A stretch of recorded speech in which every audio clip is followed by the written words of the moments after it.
വേദം ബ്രഹ്മാവ് നിർമ്മിച്ചതിന് ശേഷം അത് ഭരതമുനിക്ക് പഠിപ്പിച്ചു കൊടുക്കുകയും ഭരതമുനി അത് അതേപോലെ പഠിച്ചെടുത്ത് മറ്റ് ഗന്ധർവന്മാർക്കും അപ്സരസുകൾക്കും എല്ലാം പഠിപ്പിച്ചു കൊടുക്കുകയും ചെയ്തു.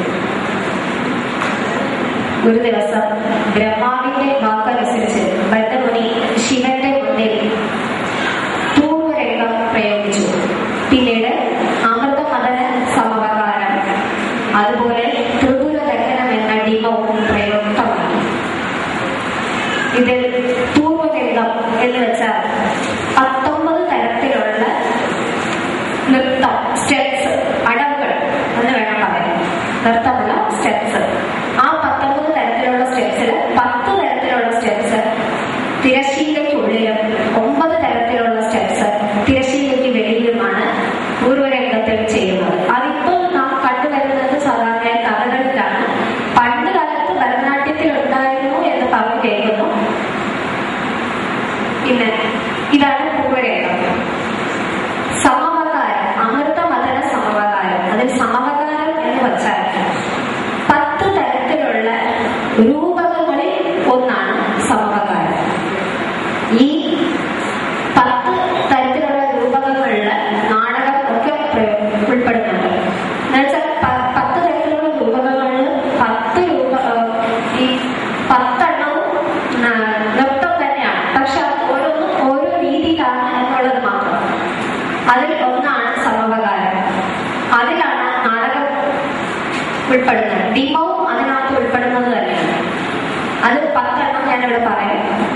ഒന്ന് നാടകം, പ്രകരണം, അംഗം, വ്യായോഗം, ബാണം, സമവകാരം, വീതി, പ്രഹസനം, ഡിമം, ഈഹം എന്നിങ്ങനെ 10 തരത്തിലുള്ള രൂപകങ്ങളാണ്, രൂപകങ്ങളിൽ ഉൾപ്പെട്ടതാണ് സമവകാരം സമവകാരം എന്നത് ദശരൂപകങ്ങളിൽ ഗീരരസ പ്രധാനവും ദേവന്മാരും അസുരന്മാരും ഉൾക്കൊള്ളുന്ന 12 നായകന്മാരുടെ 12 നായകന്മാരോട് കൂടിയതുമായ ഒരു രൂപകമാണ് സമവകാരം. ത്രിപുര ദഹനം എന്ന് പറഞ്ഞാൽ ത്രിപുര ദഹന ഡിമ. ഈ ത്രിപുര ദഹനം എന്ന് വെച്ചാൽ 3 തരത്തിലുള്ള 3 രാജ്യങ്ങളിൽ ഉള്ള 3 തരത്തിലുള്ള അസുര രാജാക്കന്മാരെ വധിക്കുന്നതിനെയാണ് ത്രിപുര ദഹനം എന്ന് പറയുന്നത്. ഈ ത്രിപുര ദഹനം ഡിമ രൂപത്തിൽ അവതരിപ്പിച്ച് കാണിക്കുകയും ചെയ്തു. അങ്ങനെ ഈ 3 എണ്ണം ഭരതമുനി പരമശിവൻ കാണിച്ചു കൊടുക്കുകയും അത് കണ്ട് ഏറ്റവും സന്തുഷ്ടനായ ശിവൻ ബ്രഹ്മാവിനോട് പറഞ്ഞു, ബ്രഹ്മദേവ, താങ്കൾ നിർമ്മിച്ച ഈ നാട്യം വളരെ നന്നായിട്ടുണ്ട്. യശസ്സിനും ശുഭത്തിനും നല്ലതാണ്, ബുദ്ധിയെ വർദ്ധിപ്പിക്കുന്നതുമാണ്. ശിവൻ സന്ധ്യാകാലങ്ങളിൽ നൃത്തം ചെയ്യുമ്പോൾ ഈ നൃത്തം സ്മരിച്ചു എന്നാണ് പറയപ്പെടുന്നത്. ശിവൻ ബ്രഹ്മാവിനോട് പറഞ്ഞു, അങ്ങ് പ്രയോഗിച്ച ഈ പൂർവരേഖ ശുദ്ധമാണ് എന്ന് പറയുകയും ചെയ്തു. അതിൽ അംഗഹാരങ്ങൾ ചേരുമ്പോൾ അത് ചിത്രമാകും എന്ന് പറയുകയും ചെയ്തു. ശുദ്ധം എന്ന് വെച്ചാൽ സിമ്പിളായിട്ടുള്ള അടവുകളെയാണ് ശുദ്ധം എന്ന് പറയുന്നത്. പക്ഷെ സിമ്പിളായിട്ടുള്ള ഒരു ഡാൻസ് നമ്മൾ കണ്ടിരിക്കത്തില്ല. നമുക്ക് ഓഡിയൻസിന് അത് അത്രയും സ്വീകരിക്കത്തില്ല എന്ന് വേണമെങ്കിൽ പറയാം. അതുകൊണ്ട് ശിവൻ ബ്രഹ്മാവിനോട് പറഞ്ഞു, ഇത് ശുദ്ധമായിട്ടുള്ള നൃത്തത്തെ ചിത്രമാക്കുക വേണം. അങ്ങനെയാണ് കരണങ്ങളും അംഗഹാരങ്ങളും ചേർത്താൽ ഇത് ചിത്രമായി മാറുന്നു. ചിത്രം ചെയ്യാൻ കുറച്ച് ബുദ്ധിമുട്ടുള്ളതാണ്. ഉടനെ ബ്രഹ്മാവ് ശിവനോട് അഭ്യർത്ഥിച്ചു, ആ കരണങ്ങളും അംഗഹാരങ്ങളും ഭരതമുനിക്ക് പഠിപ്പിച്ചു തരണമെന്ന്. അത് പ്രകാരം ഉടനെ പരമശിവൻ തന്റെ ഗണശ്രേഷ്ഠനായ താളവിനോട് അംഗഹാരങ്ങളും കരണങ്ങളും ഭരതമുനിക്ക്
അതേപോലെ കണക്കാളിന്റെ കർമ്മങ്ങൾ ആവർത്തിതം, നദം, ക്ഷിപ്തം, ഉദ്വാഹിതം, പരിവൃത്തം.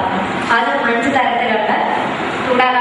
തുടകൊണ്ടുള്ള കർമ്മങ്ങൾ കമ്പനം, വലനം, സ്തംഭനം, ഉദ്വർത്തനം, നിവർത്തനം.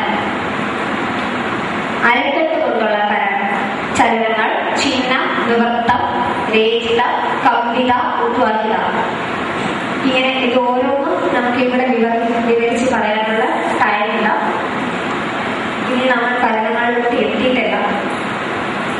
ഒരു കാലം മാത്രമായി നീക്കുന്നതിനെയാണ് ചാരി എന്ന് പറയുന്നത്. 2 കാലം കൊണ്ട് ചുവട് വെയ്പ്പിന് കരണമെന്ന് പേര്. നൃത്തത്തിലും യുദ്ധത്തിലും ഗതിയിലും കരണങ്ങളുണ്ട്.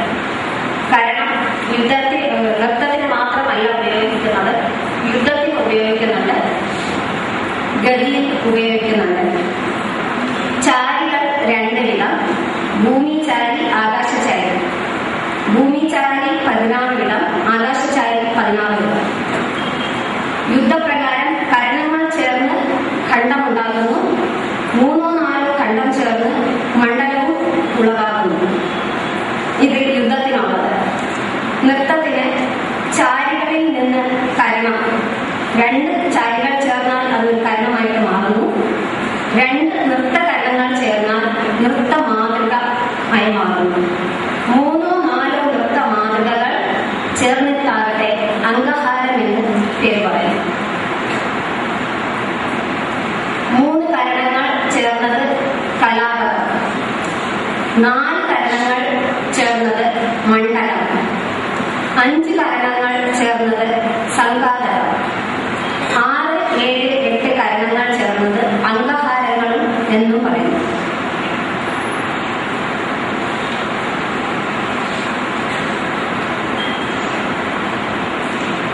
കരണങ്ങളിൽ നിന്നാണ് അംഗഹാരങ്ങൾ എന്ന് നമ്മൾ പറഞ്ഞു. അംഗഹാരങ്ങൾ 32 വിധത്തിലാണ്. അത് 32 ഇപ്പൊ പറയാൻ നിവർത്തിയില്ല, ഞാൻ എഴുതി വെച്ചിട്ടുണ്ട്. പക്ഷെ ടൈം വളരെ കുറവായതുകൊണ്ട് ഇതൊരു അവസരത്തിൽ പറയാം. നമ്മൾ കരണങ്ങൾക്ക് വേണ്ടി ഉപയോഗിക്കുന്ന പാദഭേദങ്ങൾ, ഗതിഭേദങ്ങൾ, പാർശ്വകർമ്മങ്ങൾ, അതിനെക്കുറിച്ചൊക്കെ ഇപ്പോൾ ഒന്ന് പറഞ്ഞു പോവുകയാണ്. കാരണം ചെയ്തുകൊണ്ടിരിക്കുന്ന സമയത്ത് ചിലപ്പോൾ പറയാൻ പറ്റുന്നതല്ല. അതുകൊണ്ട് ഇപ്പൊ ആദ്യമേ അതെന്താണ് എന്നുള്ളത് ഓരോ പാദങ്ങളുടെ പേര് മാത്രമായിരിക്കും ചിലപ്പോൾ പറയാം. പാർശ്വകർമ്മം എന്ന് പറയുമ്പോൾ എന്താണ് പാർശ്വകർമ്മം ആ സമയത്ത് പറഞ്ഞുകൊണ്ട് നിൽക്കാൻ പറ്റില്ല. അതുകൊണ്ട് അതിനെക്കുറിച്ചൊന്ന് ഡീറ്റെയിൽ ആയിട്ട് ആദ്യമേ പറഞ്ഞു പോവുകയാണ്. അഗ്രതല സഞ്ചാരപാദം എന്ന് വെച്ചാൽ എന്ത്? പെരുവിരൽ ഊന്നി മടം ഉയർത്തി നടക്കുന്നതിന് അഗ്രതല സഞ്ചാരപാദം എന്ന് പറയും. നദം എന്ന പാർശ്വകർമ്മം എന്നാൽ എന്ത്? വാരി ഒരു ഭാഗത്തേക്ക് കുഴിക്കുന്നതിന് നദം എന്ന പാർശ്വകർമ്മം എന്ന് പറയുന്നു. 9-ാം അധ്യായത്തിൽ ഇത് പറഞ്ഞിട്ടുണ്ട് നാട്യശാസ്ത്രത്തിൽ. എന്താണ് സൂചിപാദം? കാൽ കുഞ്ചുയർത്തി നീട്ടി മുൻകാലൂന്നി ഊന്നുന്നതിന് സൂചി എന്ന് പേര്. ഒരു കാലിന് മാത്രം സൂചി പദം മതിയെന്ന് അർദ്ധശബ്ദം സൂചിപ്പിക്കുന്നു. കാലിന്റെ പെരുവിരലൂന്നി മടങ്ങ് ഒത്തി നിൽക്കുന്നതിന് സൂചിപാദം എന്ന് പറയുന്നു. ഇത് 11-ാം അധ്യായത്തിലുണ്ട്. എന്താണ് കരിഹസ്തം? ഇടത്തെ കൈ പതാക മുഖയിൽ ചെവിക്കടുത്ത് പിടിക്കുന്നതിന് കരിഹസ്തം എന്ന് പറയും. എന്താണ് നൂഗ്രപാദം? മടം പൂന്നി പടം പൊക്കി കാൽ വെച്ച് ആ കാലിന്റെ പടം കൊണ്ട് വേഗത്തിൽ നിലത്ത് തട്ടുന്നത് നൂഗ്രപാദം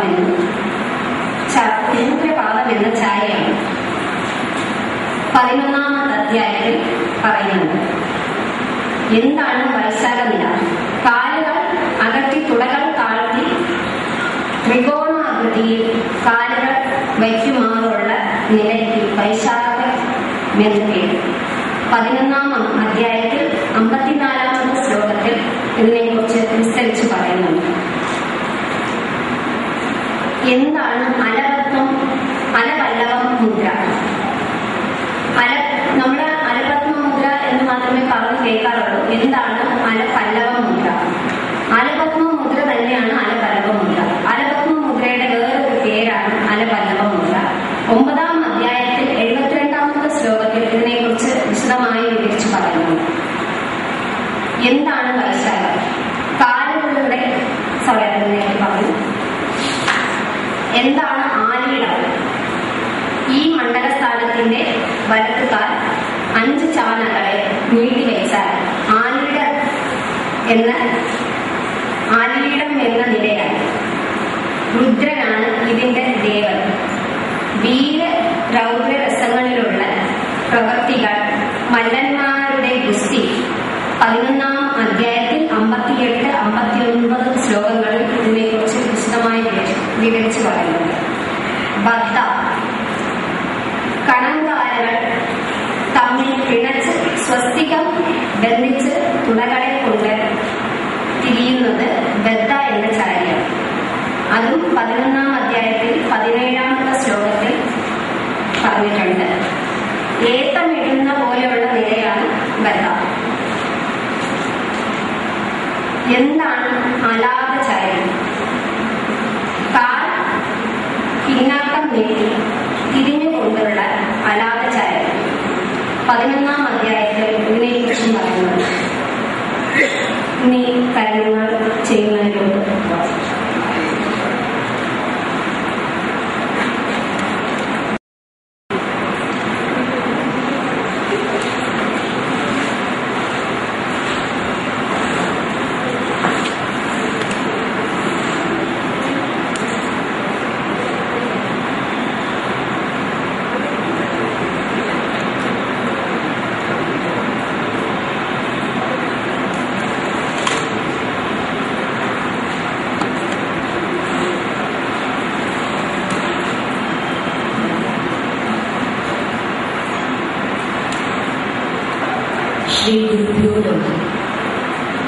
प्रणम्य शिरसा देवो पितामहमहेश्वरौ नाट्यशास्त्रं वक्ष्यामि ब्रह्मणाय कृताकृतम्.